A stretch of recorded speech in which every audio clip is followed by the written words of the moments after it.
আসসালামু আলাইকুম সুপ্রিয় দর্শক, আপনাদের সকলকে শুভেচ্ছা জানিয়ে শুরু করছি আজকের এনটিভি ইউরোপ নিউজ। সাথে আছি আমি আবিদ রহমান সুহেল। সংবাদের শুরুতেই জানিয়ে দেব আজকের প্রধান শিরোনামগুলো। ক্ষমতায় গেলে অভিবাসন কমিয়ে আনার ঘোষণা দিয়েছে লেবার পার্টি। আনুষ্ঠানিকভাবে নির্বাচনী প্রচারণা শুরু করেছে স্কটল্যান্ড ন্যাশনাল পার্টি এসএনপি। এবং ইউরোপীয় ইউনিয়নের মধ্যে প্রথম বার্সেলোনায় প্রদর্শিত হল বঙ্গবন্ধু শেখ মুজিবুর রহমানের জীবন ভিত্তিক মুভি মুজিব একটি জাতির রূপকার।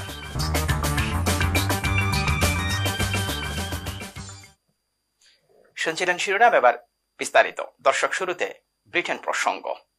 4 জুলাই জাতীয় নির্বাচন সামনে রেখে প্রচারণা চালিয়ে যাচ্ছে যুক্তরাজ্যের সব রাজনৈতিক দল।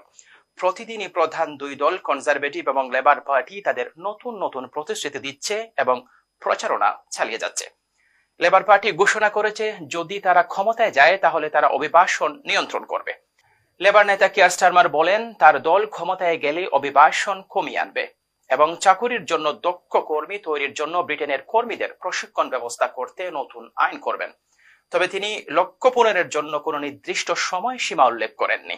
বিবিসি জানায় কনজারভেটিভ পার্টি স্টারমারের এই ঘোষণার সমালোচনা করে বলেছে লেবার নেতার এমন ঘোষণা তার চরিত্রের বিপরীত। কনজারভেটিভ দলের এক মুখপাত্র বলেন লেবার দল পার্লামেন্টে নতুন বর্ডার আইনের বারবার বিরোধিতা করেছে, তাই তাদের এমন ঘোষণা বেমানান। এদিকে কনজারভেটিভ পার্টি তাদের সময়কার এনএইচএস এর প্রশংসা করেন এবং তারা ক্ষমতায় গেলে আরো 100টি নতুন জিপি সার্জারি প্রতিষ্ঠা করবেন জনগণকে সেবা প্রদানের জন্য। এদিকে আজ নির্বাচনী প্রচারণা আনুষ্ঠানিকভাবে শুরু করেছে স্কটল্যান্ড ন্যাশনাল পার্টি এসএনপি। দলটির প্রধান এবং স্কটল্যান্ড ফার্স্ট মিনিস্টার জন সুইনি আজ গ্লাসগোতে এক নির্বাচনী র্যালিতে অংশ নিয়ে আনুষ্ঠানিকভাবে তাদের আসন্ন নির্বাচনের প্রচারণা শুরু করেন। তিনি বর্তমান ক্ষমতাসীন দলের সমালোচনা করে বলেন কনজারভেটিভ দলের ভুল সিদ্ধান্তের জন্য আজ জাতি ক্রাইসিসে পতিত হয়েছে। এ সময় তিনি লেবার দলেরও সমালোচনা করেন। মাত্র 1 মাস আগে এসএনপি ও স্কটল্যান্ড সরকারের দায়িত্ব নিয়েছেন জন সুইনি। Westminster decision-making has meant austerity, Brexit and a cost of living crisis being imposed on Scotland. Austerity from the Conservative government has been a curse that is inflicting significant damage on the NHS, on housing and on other public services. Brexit alone, a product of Westminster decision-making, has wiped billions from the Scottish economy compared to EU membership. And it's pushed up food, mortgages and other household costs. Now, Labour knows all of this. Sir Keir Starmer is an intelligent man. He knows this is the effect of austerity and Brexit. But he's still willing to impose all that damage on Scotland, whatever the cost, so that he can win power. I'm sorry, but that's quite simply unforgivable. দর্শক, এবার community প্রসঙ্গ। বঙ্গবন্ধুর জীবন ভিত্তিক movie Mujib একটি জাতির রূপকার এই ছবিটি দেখে স্পেনের কাতালোনিয়ায় প্রবাসীরা অভিভূত। বার্সেলোনা থেকে মহিউদ্দিন হারুন জানান ইউরোপীয় ইউনিয়নের সর্বমোট 27 দেশের মধ্যে কাতালোনিয়ার বাণিজ্যিক রাজধানী বার্সেলোনায় প্রথম প্রদর্শিত হল জাতির জনক বঙ্গবন্ধু শেখ মুজিবুর রহমানের জীবন ভিত্তিক movie Mujib the making of a nation. Barcelona সেন্টারে প্রদর্শিত চলচ্চিত্রটি দেখতে বাংলাদেশ আওয়ামী লীগ, যুবলীগ সহ সকল অঙ্গ সংগঠনের নেতৃবৃন্দ, বিভিন্ন সামাজিক সাংস্কৃতিক সংগঠনের নেতৃবৃন্দ, সাংবাদিক, সমাজকর্মী সহ বার্সেলোনায় বসবাসরত সাধারণ মানুষদের উপচে পড়া ভিড় ছিল। এই সময় স্পেনে নিযুক্ত বাংলাদেশের রাষ্ট্রদূত মোহাম্মদ সরওয়ার মাহমুদ উপস্থিত ছিলেন। আগতরা বলেন কণ্টকময় বন্ধুর পথ অতিক্রম করে জেল জুলুম সহ অনেক ত্যাগ তিতিক্ষার পর এই মহান নেতার হাত ধরে বাংলাদেশের স্বাধীনতা অর্জিত হয়। মৃত্যুর দুয়ার থেকে বারবার ফিরে আসা এই মহান মানুষটি সেদিন নিজ দেশে দুষ্কৃতিকারীদের ষড়যন্ত্র থেকে রেহাই পাননি। এই ছবিটি প্রদর্শনের জন্য আয়োজকদের ধন্যবাদ জানান আগতরা। আগামী দিনের যে প্রজন্ম রয়েছে তাদের জন্য অত্যন্ত গুরুত্বপূর্ণ, কারণ এই বঙ্গবন্ধুর যে জীবনের যে করুণ ইতিহাস এটা অনেকেই জানে না। আমরা বিশেষভাবে আনন্দিত যে স্পেনের মধ্যে সর্বপ্রথম বার্সেলোনায় এটা প্রদর্শন করতে পেরেছি। এর পরবর্তীতে আমরা অন্যান্য শহরে মাদ্রিদে দেখার ব্যবস্থা করব। আমরা দেখেছি যে প্রচুর সংখ্যক প্রবাসী তাদের ছেলে মেয়ে এবং পরিবার জন্য এখানে এসছে। এর মাধ্যমে কিন্তু নতুন প্রজন্ম বঙ্গবন্ধুর জীবনকাল সম্পর্কে জানতে পারবে। সুনামগঞ্জের জগন্নাথপুর উপজেলার ইনাতনগর গ্রামের যুক্তরাজ্য প্রবাসীদের নিয়ে গঠিত ইনাতনগর স্পোর্টিং ক্লাব ইউকে এর এজিএম ও ঈদ রিইউনিয়ন অনুষ্ঠান অনুষ্ঠিত হয়েছে। লন্ডনের ব্রিক লেনের একটি রেস্টুরেন্টে গত মঙ্গলবার এই অনুষ্ঠান অনুষ্ঠিত হয়। এতে সংগঠনের ডিরেক্টর বৃন্দরা উপস্থিত ছিলেন। ক্লাবের যুক্তরাজ্য শাখার সভাপতি মসুদ আলী এই সভার সভাপতিত্ব করেন। এতে সঞ্চালনা করেন সাধারণ সম্পাদক অলিউর রহমান। শুরুতে পবিত্র কোরআন তেলাওয়াত করেন ক্লাবের ডাইরেক্টর ফখরুল উদ্দিন। সংগঠনের সর্বশেষ হিসাব পেশ ও বিভিন্ন গুরুত্বপূর্ণ বিষয়ে বিস্তারিত তুলে ধরে সভায় বক্তব্য রাখেন ক্লাবের ট্রেজারার মোহাইমিন আহমেদ আমিন। এতে বক্তব্য রাখেন ক্লাবের ডাইরেক্টর জালাল উদ্দিন, জাহেদ আলী, শাহ ইয়াউর মিয়া, সালিক মিয়া, বাচ্চু মিয়া, ক্লাবের ডাইরেক্টর এবং এনটিভি ইউরোপের প্রতিনিধি ফুজাইল আহমেদ সাজু, সুজেল আহমেদ, খুলকু মিয়া, আব্দুল লতিফ, মুজাহিদ মিয়া, রুমান আহমেদ, শামসুর রহমান প্রমুখ। সমান ওই আগামী বছর চালাইয়া নিতাম, আপনারা আল্লাহ শক্তি দিতে, আপনারা সহযোগিতা করতা, ইনশাআল্লাহ হলে ধন্যবাদ। যারা যারা কষ্ট করছো নাইয়া আমরাও কৃতজ্ঞ যে আপনারা আইসুন দূর দূরান্ত থেকে। আমরা ওই সকল বাই বাতি যা বাস্তবে আমরা কেউ ডাইরেক্টর না, আইন হলোই আমরা বাই বাতি যার ফ্যামিলি জিও মইল। আলহামদুলিল্লাহ আবার আমরা তিনজন রে মসুদ আলী সাহেব চেয়ারম্যান, অলি সাহেব গ্যাস সেক্রেটারি এবং আমি ক্যাশিয়ার হিসাবে নিযুক্ত করছেন। থ্যাংক ইউ সকল ডাইরেক্টরে। আগামী 2 বছরের লাগে আমরা সিলেক্ট করছেন। এ সময় আরো উপস্থিত ছিলেন সমাজসেবক হাসনাত আহমেদ চুনু, ফুল মিয়া, ক্লাবের বাংলাদেশ শাখার সাবেক সভাপতি কামরান আহমেদ, প্রতিষ্ঠাকালীন প্রধান পরিচালক আদনান আহমেদ, সাবেক অধিনায়ক ফুটবলার নাইম আহমেদ, মুল্লিক তাহির আহমেদ, শফিক মিয়া প্রমুখ। পরে ইনাতনগর স্পোর্টিং ক্লাবের আগামী 2 বছরের জন্য মসুদ আলীকে সভাপতি, অলিউর রহমানকে সাধারণ সম্পাদক এবং মোহাইমিন আহমেদ আমিনকে পুনরায় নির্বাচিত করা হয়। নতুন কমিটি গঠন করা হবে। আমরা বিভিন্ন প্রান্ত থেকে বিলেতের এখানে সমবেত হয়েছি। ইনাতনগরের নজওয়ান এবং মুরব্বী সহ সকলে একত্রিত হয়েছে। খুবই আনন্দের সাথে আজকের আমাদের প্রথম পর্ব শেষ হয়েছে। অনুরোধ থাকবো যে আমার সব ডাইরেক্টর যারা আছেন সকলে সকল সময় সহযোগিতা করতো আমরা যে আবার আরো বছর দিয়েছেন তারা, যে আবার এই 1 বছর আরো 1 বছর আমরা থাকতাম এই কমিটির। সভায় বক্তারা জগন্নাথপুর উপজেলা ফুটবল অ্যাসোসিয়েশন চ্যাম্পিয়ন এবং ক্রিকেট অ্যাসোসিয়েশন চ্যাম্পিয়ন হওয়া ক্লাবের অগ্রগতি এবং বিগত দিনের ন্যায় আগামীতে কাজ করার পরিকল্পনা গ্রহণ করেন। NTV Europe news. Nabiganj education trust ইউকের উদ্যোগে আইল অফ হোয়াইটে এক ফ্যামিলি গেট টুগেদার অনুষ্ঠিত হয়েছে। গত 26 ও 27 মে অনুষ্ঠিত এই পুনর্মিলনীতে সংগঠনের সদস্যরা পরিবার পরিজন নিয়ে অংশ নেন। বিস্তারিত জানাচ্ছেন আমাদের গ্রেটার ম্যানচেস্টার প্রতিনিধি শাহ মুবাশশির আলী। নবীগঞ্জ এডুকেশন ট্রাস্ট ইউকের উদ্যোগে এক ফ্যামিলি গেট টুগেদার 26 ও 27 মে 2024 দুদিন ব্যাপী অনুষ্ঠিত হয় আইল অফ ইউকে। ট্রাস্টিগণ তাদের পরিবারের সদস্যদের নিয়ে একটি শুভ সন্ধ্যা ও আনন্দঘন মুহূর্ত অতিবাহিত করেন। সেখানে নারী পুরুষদের জন্য পৃথক পৃথক বিনোদন ও খেলাধুলার ব্যবস্থা ছিল। হাড়িভাঙ্গা, রাফেল ড্র, দৌড় প্রতিযোগিতা, রশি টানাটানি সহ আঞ্চলিক বিভিন্ন খেলাধুলা, প্রাকৃতিক দৃশ্য উপভোগ ও ঐতিহাসিক স্থান পরিদর্শন। তারা তাদের প্রতিদিনের কর্মব্যস্ততা পেলে পরিচিত ও পরিচিতজনদের সাথে একত্রে খাওয়া দাওয়া, আড্ডা, হই হুল্লারে ব্যস্ত সময় পার করেন। এ যেন ছিল তুমুল আনন্দ বিজড়িত অবিস্মরণীয় মুহূর্তের এক মিলন মেলা ও স্বস্তির নিঃশ্বাস।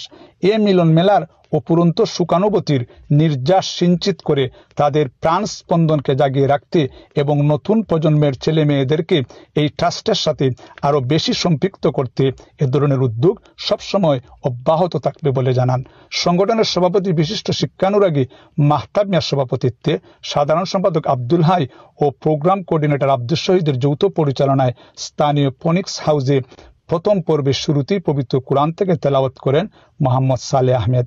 এতে উপস্থিত ছিলেন ট্রাস্টের সাবেক চেয়ারম্যান ব্যারিস্টার আতাউর রহমান, কামরুল হাসান চুন্নু, মুজাহিদ মামুতাহের, সাবেক সেক্রেটারি এনায়েত খান, কোষাধ্যক্ষ নুরুল খাস রিপন, মোহাম্মদ জিলামিয়া জুয়েল সহ আরও অনেকেই। এরপর প্রোগ্রাম কোঅর্ডিনেটর আব্দুল শহীদের পরিচালনায় দ্বিতীয় পর্বে শুরু হয় এডুকেশন ট্রাস্টের বিভিন্ন ট্রেনিংয়ের প্রামাণ্যচিত্র, ভবিষ্যৎ কর্ম পরিকল্পনা ও খেলায় অংশগ্রহণকারী প্রথম, দ্বিতীয়, তৃতীয় স্থান অধিকারীদের পুরস্কার বিতরণ অনুষ্ঠান। পরিশেষে নবীগঞ্জ এডুকেশন ট্রাস্টের চেয়ারম্যান মোহাম্মদ মাহতাব মিয়া সদ্য নির্বাচিত freedom of the city of London খেতাব অর্জন করায় কমিটির পক্ষ থেকে বিশেষ সম্মাননা ক্রেস্ট উপহার দেওয়া হয়।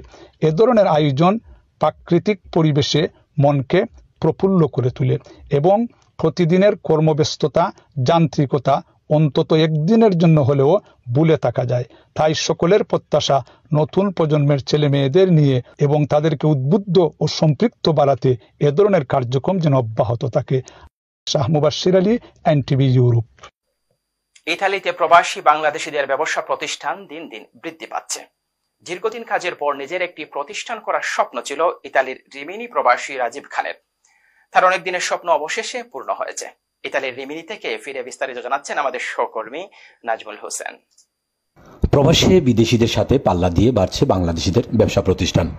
শ্রমিক হিসাবে কাজের পাশাপাশি অনেক প্রবাসী স্বপ্ন দেখেন নিজের একটি প্রতিষ্ঠান কিভাবে গড়ে তোলা যায়। কারো স্বপ্ন পূরণ হয়, আবার অনেকেরই শুধু স্বপ্নই থেকে যায়। তেমনি ইতালির রিমিনি শহরে প্রবাসী বাংলাদেশি রাজীব খান ব্যবসা প্রতিষ্ঠান করার ইচ্ছা ছিল দীর্ঘদিনের, তা আজ বাস্তবে রূপ নিয়েছে। আজ আমরা একটা ইন্ডিয়ান বাংলা রেস্টুরেন্ট উদ্বোধন করলাম রিমিনিতে। আমাদের রিমিনি সকল ভাই ও বোনদের আসার জন্য অনুরোধ করছি। এখানে আপনারা বাংলা প্লাস ইন্ডিয়ান সব ধরনের খাবার পাবেন। আমরা এখানে বিভিন্ন ধরনের প্রোগ্রাম, যেমন বার্থডে, ম্যারেজ ডে এবং বিভিন্ন সংগঠনের যে কোনো সংগঠনের কাজগুলো আমরা এখানে বসে আপনারা করতে পারবেন। ইতালির রিমিনিতে প্রায় 8,000 প্রবাসী বাংলাদেশিদের বসবাস। রিমিনি বাংলাদেশিদের ব্যবসায়িক শহর হিসাবে পরিচিত। পর্যটন নির্ভর এই শহরে প্রবাসী বাংলাদেশিরা সুনামের সাথে ব্যবসা পরিচালনা করে আসছেন। বাংলাদেশি খাবারের কোনো ভালো রেস্টুরেন্ট না থাকার কারণে প্রবাসী রাজীব খান একটি বাংলা রেস্টুরেন্ট করার চিন্তা করেন। শুক্রবার জুম্মার নামাজ শেষে তাজমহল নামে বাংলা রেস্টুরেন্টের আনুষ্ঠানিকভাবে শুভ উদ্বোধন করেন স্থানীয় রিমিনি শহরের মেয়র জামিল সাদেগুলবার। I'm so happy for this new opening in Rimini, in the center town of Rimini. Is an Indian restaurant. It is important to promote the culture of Indian and also Bangla people. We are very happy for this community, very important. And I think that the relation between Italian people, Rimini people and Bangla people is very important, and we have to strengthen it. উদ্বোধনের সময় Remini শহরের রাজনৈতিক, সামাজিক, ব্যবসায়ী এবং বিভিন্ন আঞ্চলিক সমিতির নেতৃবৃন্দরা উপস্থিত ছিলেন এবং এই রেস্টুরেন্টের শুভ কামনা করেন। আমাদের ছোট ভাই রাজীব, এই ছোট ভাই আমাদের এই রিমিনিতে অনেকদিন যাবৎ বসবাস করছে। এখন ইন্ডিয়ান রেস্টুরেন্টের নাম হলো তাজমহল। আমরা আশা করি এই রেস্টুরেন্ট হালাল রেস্টুরেন্ট। দীর্ঘদিন যাবৎ ইচ্ছা ছিল রিমিনিতে একটা ইন্ডিয়ান রেস্টুরেন্ট ওপেন করার জন্য। আল্লাহ পাকের ইচ্ছায় সে আশা পূরণ হলো। আজ সেটা উদ্বোধন হলো এবং সেটার নাম দেওয়া হয়েছে তাজমহল ইন্ডিয়ান রেস্টুরেন্ট। খাবারের মান উন্নত করাটাও আমাদের সামাজিক একটা নৈতিক দায়িত্ব। আজকে একটা ওপেন করলো এই বাঙালি রেস্টুরেন্ট। আপনারা সকলে মিলে বন্ধু বান্ধব নিয়ে আসে, সব যাবতীয় খাবার এখানে পাইবেন। আমাদের এই রিমিনিতে এই প্রথম বাংলাদেশি রেস্টুরেন্ট, ইন্ডিয়ানো এবং বাংলাদেশি এশিয়ান অদ্ভুত আমরা যারা আছি এখানে অবশ্যই আসবে এবং আমরা এই রেস্টুরেন্টের শুভকামনা করতেছি। আমাদের রিমিনিবাসীর জন্য একটা উপহারজনক বিষয়, কারণ আমরা দীর্ঘদিন অপেক্ষা করে আমাদের এই রিমিনিতে বহুত চেষ্টা করছি আমরা একটা বাংলা বা ইন্ডিয়ান রেস্টুরেন্ট করার জন্য। আজকে আমরা সফলতা অর্জন করতে পারছি। রাজীব খান 2009 সালে ইতালিতে আসেন। দেশের বাড়ি মাদারীপুরের দুধখালী ইউনিয়নে। চাচা আবু ইউসুফ ফরাজি, রানা খান, হাওলাদার রাশেদকে নিয়ে রিমিনিতে এই প্রথম তাজমহল রেস্টুরেন্ট চালু করলেন। এই রেস্টুরেন্টে প্রবাসী বাংলাদেশিরা সকল প্রকারের বাংলা খাবারের পাশাপাশি জন্মদিন, বিবাহবার্ষিকী সহ যে কোনো অনুষ্ঠান করতে পারবেন। তিনি স্থানীয় সকল প্রবাসী বাংলাদেশিদের নিকট সহযোগিতা ও দোয়া কামনা করেন। ইতালির রিমিনি থেকে ফিরে Nazmul Hossain, NTV Europe news. দর্শক, এবার বাংলাদেশ প্রসঙ্গ। ব্রাহ্মণবাড়িয়ায় নাসিরনগর উপজেলা পরিষদের নবনির্বাচিত চেয়ারম্যান রুমা আক্তার দোয়া মাহফিলের মাধ্যমে প্রথম অফিস করলেন। নাসিরনগর থেকে আমাদের সহকর্মী আক্তার হোসেন ভুইয়া জানান, আজ রবিবার সকালে উপজেলা পরিষদ কার্যালয়ে তার প্রথম কার্যদিবসের শুরুতেই আনুষ্ঠানিকভাবে ফিতা কেটে উপজেলা পরিষদের চেয়ারম্যানের আসনে বসেন। উপলক্ষে আলোচনা সভা ও দোয়া মাহফিল অনুষ্ঠিত হয়। নবনির্বাচিত উপজেলা চেয়ারম্যান রুমা আক্তারের সভাপতিত্বে এবং উপজেলা কৃষক লীগের সাধারণ সম্পাদক এস.এম. নূরে আলমের সঞ্চালনায় আলোচনা সভা ও দোয়া মাহফিলে আমন্ত্রিত অতিথি হিসাবে বক্তব্য রাখেন উপজেলা নির্বাহী কর্মকর্তা মোহাম্মদ ইমরানুল হক ভুইয়া, সহকারী কমিশনার কাজী রবিউস সারওয়ার, কেন্দ্রীয় কৃষক লীগের অর্থ বিষয়ক সম্পাদক আলহাজ মোহাম্মদ নাজির মিয়া, নবনির্বাচিত উপজেলা ভাইস চেয়ারম্যান কামরুল হুদা, মোহাম্মদ আলমগীর, উপজেলা মহিলা ভাইস চেয়ারম্যান রীতা আক্তার, থানার অফিসার ইনচার্জ মোহাম্মদ সুহাগ রানা। এ সময় জেলা কৃষক লীগ নেতা আলী আশরাফ, উপজেলা কৃষক লীগের সভাপতি মোহাম্মদ হাজি অলি মিয়া, ভোলাকুট ইউপি চেয়ারম্যান মোহাম্মদ রুবেল মিয়া সহ জনপ্রতিনিধি, দলীয় নেতা কর্মী সহ এলাকার সুদীজন উপস্থিত ছিলেন। পরে এক দোয়া মাহফিল অনুষ্ঠিত হয়। দোয়া পরিচালনা করেন নাসিরনগর ফিরোজিয়া হাফিজিয়া মাদ্রাসা মসজিদের খতিব মৌলানা মুফতি নজরুল ইসলাম আল খাদরি। এ সময় কার্যালয়ে নবনির্বাচিত উপজেলা চেয়ারম্যান রুমা আক্তারকে ফুলেল শুভেচ্ছায় বরণ করেন স্থানীয় নেতা কর্মীরা। দর্শক, সময় হলো একটি বিজ্ঞাপন বিরতির। ফিরে এসে থাকছে সিলেট অফিস থেকে পাঠানো তথ্য ছবি নিয়ে সংবাদ প্রতিদিনের সিলেট। এরপর দেখবেন প্রতিদিনের সিলেট।